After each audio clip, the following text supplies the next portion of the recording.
দেশের উত্তর সীমান্তে চোরাচালান ও মাদকের বিস্তার ঠেকাতে জোরদার অভিযান চালিয়ে যাচ্ছে border guard Bangladesh BGB.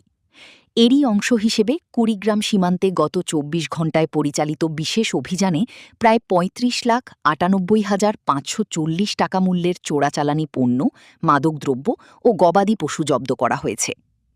BGB সূত্র জানায়, কুড়িগ্রাম ব্যাটালিয়ন ২২ বিজিবি এর আওতাধীন সীমান্তের বিভিন্ন পয়েন্টে পৃথক অভিযান চালিয়ে এসব পণ্য আটক করা হয়। জব্দকৃত মালামালের মধ্যে রয়েছে বিভিন্ন ধরনের ভারতীয় পণ্য, মাদকদ্রব্য এবং গবাদি পশু। সংশ্লিষ্টরা জানান, সীমান্তে চোরাচালান প্রতিরোধ, মাদক নির্মূল এবং অবৈধ অনুপ্রবেশ ঠেকাতে বিজিবি জিরো টলারেন্স নীতি অনুসরণ করে নিয়মিত টহল ও গোয়েন্দা নজরদারি বাড়িয়েছে।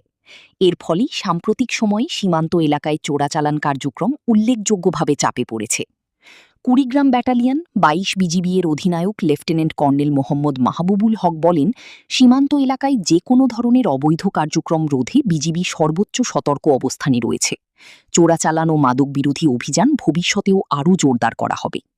তিনি আরও জানান, দেশের সার্বভৌমত্ব রক্ষা এবং সীমান্ত নিরাপত্তা নিশ্চিত করতে বিজিবি সদস্যরা পেশাদারিত্ব ও নিষ্ঠার সঙ্গে দায়িত্ব পালন করে যাচ্ছেন।